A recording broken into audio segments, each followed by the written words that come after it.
बिस्मिल्लाहिर्रहमानिर्रहीम। अस्सलाम वालेकुम नाज़रीन। आज हम आपसे बात करेंगे कि आज़ाद कश्मीर में बलदियाती इंतखाबात का आखिरी मरहला भी मुकम्मल हुआ है और इस तमाम मराइल के जो नताइज हैं वो इंतहाई हैरत अंगेज़ रहे हैं और आखिरी मरहले के जो नताइज हैं वो तो इंतहाई दिलचस्प सूरत-हाल इख्तियार कर गए थे। और इस हवाले से हम आपको तफ़सील बताएँगे कि ख़ासकर वज़ीर-ए-आज़म का जो आबाई आबाई तो नहीं कह सकते, इंतखाबी जो हल्का है ज़िला बाग़, वहाँ की क्या सूरत-हाल रही और इसी तरह मुज़फ़्फ़राबाद और कोटली के जो अहम नताइज हैं, जहाँ बड़े-बड़े अपसेट भी हुए हैं, इस हवाले से हम आपको बताएँगे। और जहाँ पीटीआई की अक्सरियत थी और पीटीआई के लोगों ने खुद अपने ही उम्मीदवार को वोट क्यों नहीं दिए, इसकी क्या वजूहात हैं, ये कैसे हो सकता है और ये क्यों हुआ है, इसके ऊपर हम आज तबादला ख़्याल करेंगे। और हस्ब मामूल हमारे साथ मौजूद हैं यासिर आरफ़ साहब। यासिर आरफ़ साहब, आपको हम वेलकम करते हैं स्टूडियो में। तो हम आपसे ये पूछना चाहेंगे और जानना चाहेंगे, जो हमारे नाज़रीन भी हैं, ये इंतहाई दिलचस्प सूरत-हाल इख्तियार होती नज़र आई है कि जिस तरह बलदियाती इंतखाबात के पहले मरहले से लेके आखिरी मरहले तक जो सूरत-हाल रही है और ख़ासकर जो आखिरी मरहला था गुज़श्ता रोज़ मुकम्मल हुआ है जाके, तो क्या इसमें हमने ये देखा है कि बाज़ ऐसी जगहों पे अपसेट भी हुए हैं, कोटली में हुआ, मुज़फ़्फ़राबाद में हुआ और बाग में तो अक्सरियत पीटीआई की थी, वहाँ तो खैर पीटीआई का ही बनना था उम्मीदवार। लेकिन वहाँ पे ये हुआ कि जो ये पीटीआई के लोग थे, उनमें से अपने ही उम्मीदवार को उन्होंने वोट नहीं दिए, 5-6 जो उनके बंदे थे वो कहीं स्किप हो गए, काउंसलर जो थे। तो इसकी क्या वजूहात हैं, ये कैसे हो सकता है? इसके पीछे कोई लगता है कोई बड़ी ताकत का इस्तेमाल हुआ है, क्या कहते हैं आप? बहुत शुक्रिया उस्मान ताहिर साहब। बुनियादी तौर पे आज़ाद कश्मीर में बलदियाती इंतख़ाबात का जो बुनियादी मकसद बताया जाता था हुँ, कि हमने इक़्तिदार को निचली सतह तक मुंतकिल करना है, लोगों को बाइख्तियार बनाना है और एक नर्सरी हमने परवान चढ़ानी है जो मौरूसियत से पाक होगी हुँ। और लोकल सतह पे लोग मुंतखब होके अपने मसाइल के हवाले से और अपनी लीडरशिप का जो है लीडिंग रोल जो है ना प्ले करेंगे। इस हवाले से जूँ-जूँ ये बलदियाती इंतख़ाबात के ये मराहिल मुकम्मल हुए, त्यों-त्यों इसके जो आफ्टर शॉक्स हैं और ये सिस्टम बेनकाब भी साथ-साथ होता चला गया है। अब दिलचस्प बात ये है कि आज़ाद कश्मीर की मौजूदा गवर्नमेंट का जो कल के दिन में बड़ा क्रेडिट अखबारात की शह सुर्खियों में छपा हुआ आपको नज़र आया कि वज़ीर-ए-आज़म आज़ाद कश्मीर की कामयाब हिकमत अमली से पाकिस्तान तहरीक-ए-इंसाफ ने आज़ाद कश्मीर के अंदर क्लीन स्वीप कर दिया। ये एक जनरली इस इलेक्शन के हवाले से तो बड़ी डिबेट हो चुकी है, इसके ऊपर टॉक शोज़ भी आ चुके हैं, हुँ, अखबारात ने अपने ख़बरें और इदारिये भी आज के बिल्कुल दिन में ऐसी है, उन्होंने बड़े उन्होंने कॉलम दे लिखे गए दिए। हैं। लेकिन ज़रा एक हम इस तरफ जाएँगे और इस तस्वीर के इस दूसरे रुख को देखेंगे कि इस बलदियाती इलेक्शन ने इस सिस्टम को कहाँ-कहाँ बेनकाब किया। तो जी। सबसे पहले हम वज़ीर-ए-आज़म आज़ाद कश्मीर के इंतखाबी हल्का की तरफ जाते हैं और वहाँ पे एक नज़र डालते हैं कि वहाँ पे कल के दिन में क्या हुआ। बुनियादी तौर पे जो वज़ीर-ए-आज़म का हल्का इंतखाबी ज़िला है बाग़, इसकी 3 कंस्टिट्यूएंसीज़ हैं। इसमें गरबी बाग़, वस्ती बाग़ और शर्की बाग़। जी, बिल्कुल। दिलचस्प बात ये हुई कि बलदियाती इलेक्शन के जो दूसरा मरहला था मखसूस नशिस्तों पे इंतखाबात के हवाले से, तो इस दौरान वहाँ पे पीटीआई की एक नामज़द उम्मीदवार थी खातून, उनको 4 वोट कम पड़े और वो 4 वोट पीपल्स पार्टी की जो खातून उम्मीदवार थी वहाँ से बाग से उनको पड़े और बड़ा अपसेट ये हुआ कि वो खातून उम्मीदवार जो है ना पीपल्स पार्टी की जीत गई और ये जो जनूबी बाग से ताल्लुक़ रखती थी पीटीआई की। दिलफरोज अबरार पीटीआई की खातून ये हार गई। हुँ। इस हार के बाद एक बड़ी खलबली मच गई और ये सवालात जन्म लेने लगे कि आखिरकार पीटीआई के अंदर से कौन से वो 4 काउंसलर थे जिन्होंने ये इतना बड़ा धोखा दिया अपनी पार्टी को हुँ, और पीपल्स पार्टी जो बिल्कुल मुखालिफ एक पार्टी है बाग के अंदर आपके मद्दे मुकाबल है, हुँ। उसकी उम्मीदवार जीत गई और ये खातून हार गई। इसके ऊपर एक कमेटी बनी खैर और कहा गया कि हम इसकी फैक्ट फाइंडिंग करेंगे। फैक्ट फाइंडिंग तो न हुई लेकिन वो मसला जूं का तूं अब तक चला आया। कल के दिन में जब कमेटियाँ बनती हैं ऐसे, कमेटियाँ इसलिए बनती हैं जी, कि उसके ऊपर कमते मट्टी डालो। कमते मिट्टी पाओ, हाँ जी। वो चौधरी शुजात साहब का यस। तारीखी जुमला। तो ऐसी। ऐसा हुआ कि कल जब वो चेयरमैन और वाइस चेयरमैन के इंतखाबात होना थे, तो इस मौका पर फिर एक बड़ा अपसेट हुआ और वो अपसेट 4 से 6 को चला गया हुँ, और जो पीटीआई के जो चेयरमैन थे, चेयरमैन डिस्ट्रिक्ट चेयरमैन काउंसिलर के चेयरमैन के उम्मीदवार थे प्रोफेसर सरदार आसिफ साहब, उनको 6 वोट कम पड़े जबकि उन्हीं के साथ जो वाइस चेयरमैन है राजा फ़हीम फारूक साहब, उनको 28 वोट पड़े और इन्हें जो है ना वो 21 वोट पड़े आसिफ साहब को। तो एक और बड़ी डिबेट यहाँ पे खुल गई कि आखिरकार क्या वजह है कि पहले 4 लोगों ने बगावत की, अभी ये तादाद 6 पे पहुंच गई। तो इसके ऊपर फिर एक डिबेट शुरू हुई और अब दिलचस्प बात ये थी कि ये जो नामजद चेयरमैन थे प्रोफेसर आसिफ साहब, इन्होंने जब एक दिन पहले बाग के अंदर एक जोराना दिया था नौ मुंतखब काउंसलर्स को, तो उसमें शर्की बाग से ताल्लुक रखने वाले एक जो काउंसलर थे, उन्होंने दबंग अंदाज में खड़े होकर ये बात कही सारे काउंसलर को कि चाहे जनरल इलेक्शन हो, चाहे बल्दियाती इंतखाबात हों और चाहे मखसूस नशिस्तों का इंतखाब हो, इसके अंदर हर जगह पे लेन देन और कारोबार और खरीदो फरोख्त सिर्फ और सिर्फ वस्ती बाग के अंदर हुई है। और मैं खबरदार करता हूं कि कल के दिन अगर चेयरमैन और वाइस चेयरमैन के हवाले से कोई इस तरह का अपसेट होता है तो इसकी सारी की सारी जिम्मेदारी वस्ती बाग के काउंसलर्स पे होगी। ये उन्होंने इल्जाम लगाया वस्ती बाग के लोगों के ऊपर।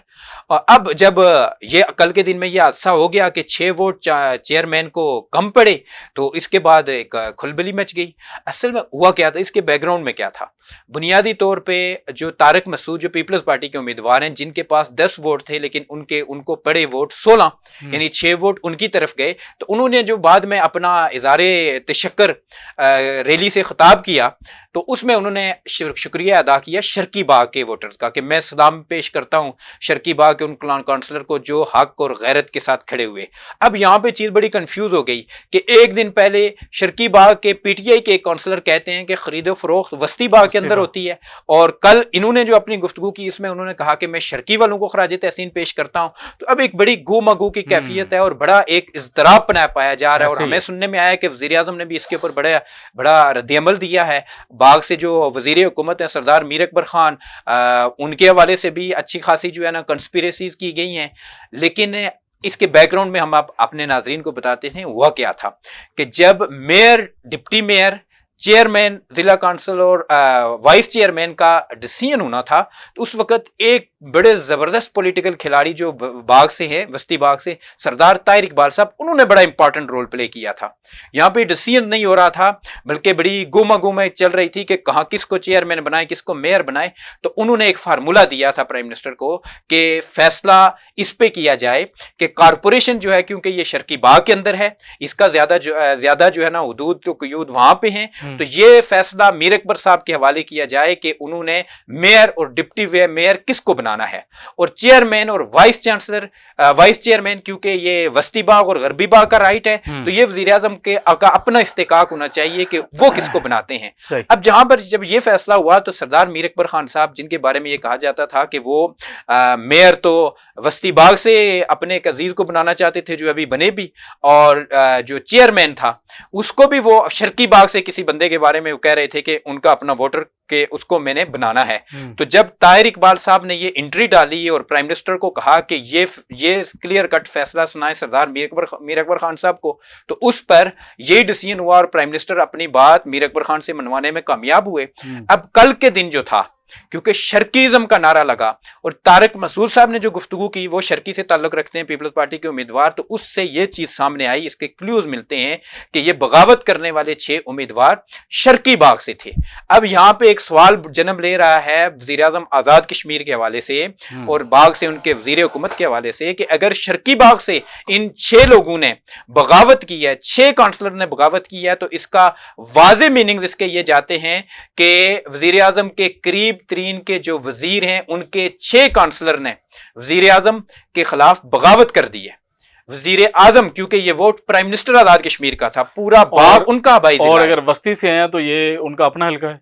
बिल्कुल, अगर वस्ती बाग से हैं, जिस तरह हमने पहले कहा कि पीटीआई के शर्की बाग के उम्मीदवार ने एक एलिगेशन लगाया था कि ये खरीदो फरोख्त सिर्फ और सिर्फ वस्ती वाले करते हैं, तो उससे पे भी बात सीधी प्राइम मिनिस्टर पे बराह रास्त जाती है कि जनाब प्राइम मिनिस्टर, इसका मतलब ये है कि आपके मुंतखब खवातीन की नशिस्त के ऊपर 3 से 4 लोग आपसे बगावत करते हैं, आपको कोई कमेटी कोई पता नहीं कर पाती कि वो कौन लोग थे जिन्होंने बगावत की, और फिर जब चेयरमैन और वाइस चेयरमैन का इंतखाब आता है तो 6 लोग, ये तादाद बढ़ जाती है, 6 लोग आपसे बगावत करते हैं, 2 लोगों का इजाफा हुआ। ये बात इस चीज़ की गम्माज़ी करती है और इस चीज़ का मुबय्यन सबूत है कि वज़ीर-ए-आज़म आज़ाद कश्मीर अपनी अब जो इंतखाबी हल्का में और अपने इंतखाबी ज़िला के अंदर उनकी बुनियादें इंतहाई कमज़ोर हैं, उनकी अपने काउंसलर के ऊपर गिरफ्त नहीं है, उनके वज़ीर भी उनसे वज़ीर के हल्के से अगर हैं तो वो भी उन पे अदम एतमाद कर रहे हैं और इससे बल्दियाती इंतखाबी निज़ाम बेनकाब हो रहा है। जी असर मैं आपको ये एक बात ये बता दूं कि जो उनका इंतखाबी हल्का है,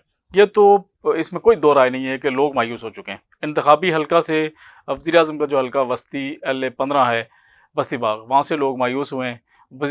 हमने पहले भी अपने प्रोग्राम में कहा था कि वज़ीर आज़म साहब अभी तक अपने हल्का इंतखाब में नहीं गए, लोगों का शुक्रिया अदा नहीं किया है, तो फिर लोगों ने मायूस ही होना है ना, लोगों ने और क्या होना है।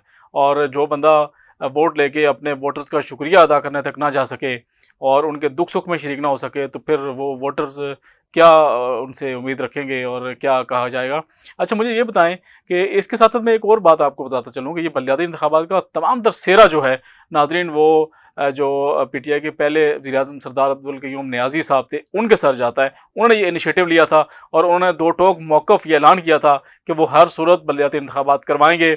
और बल्कि मेरी दो चार उनसे नशिस्तें हुई थी, मैंने खुद उनसे पूछा था कि क्या ये मुमकिन हो सकेगा कि आप बलदियाती इंतखाबात करवा लेंगे। उन्होंने कहा बिल्कुल जी मैं करवाऊँगा और इंशाअल्लाह ताला मार्च का उन्होंने टाइम दिया था। उन्होंने कहा जी मार्च ना हो सके तो मई जून जुलाई में, लेकिन ये हमने करवाने हैं और करवाने हैं। तो इसका मैं समझता हूँ कि तमाम तर सेरा जो है वो क़य्यूम नियाज़ी साहब के सर जाता है। अच्छा मुझे ये बताएं कि जिस तरह मुज़फ़्फ़राबाद में एक बड़ा अपसेट हुआ और इसके साथ साथ कोटली में एक बड़ा अपसेट हुआ इन बलदियाती इंतखाबात में, तो आपके पास क्या इत्तलात हैं? हाँ, पहले जो आपने गुफ्तगू की हुँ। मैं उसमें थोड़ा-सा एडिशन कर लूँ। ये बात बिल्कुल दुरुस्त है कि साबिक़ वज़ीर-ए-आज़म सरदार अब्दुल क़य्यूम ख़ान नियाज़ी साहब ने हुँ। ये उन्हीं का इनिशिएटिव था। उन्होंने अपने स्टेटमेंट्स में ये बात कही, उस वक़्त उन्होंने इसके एक्सपेंस के लिए इलेक्शन कमीशन का बजट बिल्कुल, उन्होंने मुख्तस करने का जो है ना डायरेक्शंस दी थी ऐसे ही। और ये क्रेडिट उनको जाता है और उन्होंने बारहा ये बात कही थी कि क्योंकि ये इमरान खान का विजन है, हुँ। उनकी डायरेक्शन है और आज़ाद कश्मीर की सुप्रीम कोर्ट का हुक्म भी है, तो लिहाजा हमने इस पे अमल दरामद करना है। गो कि उनकी कैबिनेट के वज़रा उनके खिलाफ थे। ऐसे ही। लेकिन दिलचस्प बात ये है, हुँ। वज़ीर-ए-आज़म आज़ाद कश्मीर तनवीर इलियास साहब को आप क्रेडिट दें कि ये छोटी से छोटी चीज़ को मीडिया की ऐनक में एक्सप्लॉइट करके उसको बहुत बड़ा भी बना लेते हैं और उसका क्रेडिट भी ले लेते हैं। हुँ। बलदियाती इलेक्शन का भी अभी क्रेडिट वो ले रहे हैं। मैं इसी तरह अगर आज़ाद कश्मीर के अंदर जो इस वक्त 2 से 3 बड़े अनाउंसमेंट और जिनका उन्होंने 1-2 का कैबिनेट के अंदर मंजूरी लेके जो है ना अनाउंसमेंट करवाया कि हमने ये फंड्स कर दिए, उसके ऊपर हम एक प्रोग्राम रखेंगे नेक्स्ट के पूरे हम वो लाएंगे कि ये किस किस दौर के किस किस का क्रेडिट था, जिनको prime minister Azad Kashmir cash करवा रहे हैं अपने उसको खाते में पूरे डाल रहे हैं। हकायक में रखेंगे। तो वो ये कैश जरूर करवाते हैं कि कैश ये उनका उन्हें ये आप दें क्रेडिट कि वो जब इख्तिदार से फारिग होंगे तो इंशाल्लाह मुझे पूरा यकीन है कि वो 1000 सफ़े की एक किताब तैयार करवाएंगे जिसके ऊपर सिर्फ और सिर्फ वो इन सारे नोटिफिकेशंस को की अक्सबंदी करेंगे। उनका वो प्लान है कि मैंने ये भी किया, मैंने ये भी किया, मैंने ये भी किया। इस बैकग्राउंड पे भी हम नेक्स्ट एक प्रोग्राम करेंगे, उसके ऊपर मेरे पास मवाद मौजूद है। जो आपने बात की मुजफ्फराबाद के हवाले से, मुजफ्फराबाद और कोटली मुबैना तौर पे मुजफ्फराबाद के अंदर क्योंकि अपोजिशन बिल्कुल क्लियरली अपना चेयरमैन बना रही थी, लेकिन अचानक अपसेट हुआ और वो हारी और एक वोट से उनके जो PTI के थे अब्बासी साहब, वो इम्तियाज अब्बासी साहब, वो जीते। इसके बारे में मुबैना तौर पे ये रिपोर्ट्स हैं कि 4 लोग जिन्होंने अपना वोट रिजेक्ट किया उनकी बराह रास्त और पहले बिल वास्ता और फिर बराह रास्त रियासत की आला शख्सियत के साथ मुलाकात हुई थी और मुबैना तौर पे 4 लोगों को 1-1 करोड़ रुपया देकर खरीदा गया है। अच्छा। इसी तरह जो कोटली का मामला है वहां पे बताया जाता है कि एक वजीर हुकूमत बड़े कद काट के मालिक और अभी जिस्म के मालिक हैं, उन्होंने 5 लोगों के अपोजिशन के 5 लोगों की मुलाकात वज़ीर-ए-आज़म आज़ाद कश्मीर से करवाई थी और वहां पर कहा जा रहा है कि कोटली के अंदर भी वहां पर पैसा चला और पैसा चलाया गया। इसी तरह मिंबर में हम पहले भी कह चुके क्योंकि वज़ीर-ए-आज़म एक इंतकामी ज़हनियत के मालिक हैं, स्पीकर के साथ उनकी रिफ्ट है, तो उन्होंने अपने कोटे से वहां के जो वज़ीर हुकूमत हैं अलीशान सोनी साहब के बेटे को अपना टिकट जारी किया और उनको खड़ा किया चौधरी अनवर अल हक साहब के मद्दे मुकाबल। अब चौधरी अनवर अल हक साहब भी बड़े खिलाड़ी हैं, माने हुए खिलाड़ी हैं। वो अपनी अना की खातिर जो है ना किश्ती को भंवर के हवाले करने में जो है ना जरा भी देर नहीं लगाते। तो उन्होंने वापस ऐसा पलटा मारा ऐसा पलटा मारा कि वो अली शान सुन्नी साहब के बेटे जो है ना वो हमें नजर भी नहीं आए और उन्हें शिकस्त फाश हुई। और इसमें बुनियादी तौर पे जो जितना अगर कोई क्रेडिट डिसक्रेडिट किसी और को जाएगा, वो वज़ीर आज़म आज़ाद कश्मीर को भी जाएगा, लेकिन बहुत इंपॉर्टेंट बात वो ये कि मुजफ्फराबाद, कोटली, इन दोनों जगहों के ऊपर ये जो किया गया मुबैना तौर पे, जिनकी रिपोर्ट्स तहकीकाती इदारों ने कलेक्ट कर ली हैं, उनके पास मौजूद हैं, चेक किया जा सकता है। इसके नतीजे में ये कहना गलत ना होगा कि जब स्पेशल मुंतखब काउंसलर्स 1-1 करोड़ पे में, 1.5 करोड़ पे में अपनी बोली लगाएंगे, अपना सौदा करेंगे, तो फिर इस बल्दियाती इंतखाबात से लोकल सतह पे, निचली सतह पे इक्तदार कैसे मुंतकिल होगा और लोगों को उनके राइट्स क्या मिलेंगे, ये इस बल्दियाती इलेक्शन की क्रेडिबिलिटी के ऊपर सवालिया निशान लग चुका है। और एक इंपॉर्टेंट चीज जो वज़ीर आज़म आज़ाद कश्मीर की डिसक्रेडिट में जाती है, बल्कि उसके ऊपर मजीद डिबेट की जा सकती है कि वज़ीर आज़म का अपना जो आबाई जिला है पुंछ, वहां पे उन्हें बदतरीन शिकस्त हुई है। वहां पे ना वो अपना चेयरमैन बना सके, ना अपना वाइस चेयरमैन बना सके, ना मेयर बना सके, ना डिप्टी मेयर बना सके। चेयरमैन वहां पे नून लीग ले गई और मेयर वहां पे जेकेपीपी ले गई। हालांकि वहां पे जो उनके वहां से पीटीआई के रहनुमा है सरदार अरशद नियाजी, उन्होंने कल एक अपनी उनकी ऑडियो भी मंजर आम पे आई है, वो खुद बता रहे हैं कि किस तरह बोलियां लगाई गई।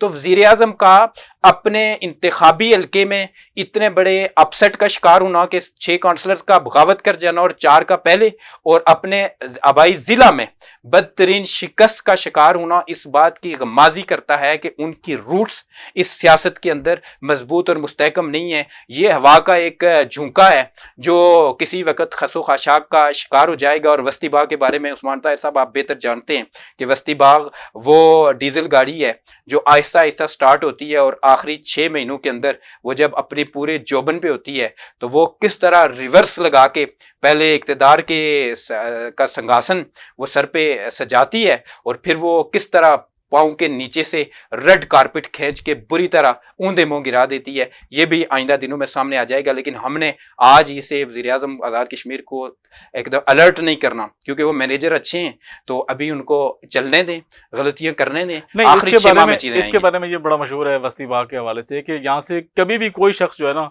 2 मरतबा लगातार जो है ना मुसलसल नहीं जीता है। एक दफ़ा उसको शिकस्त हुई है।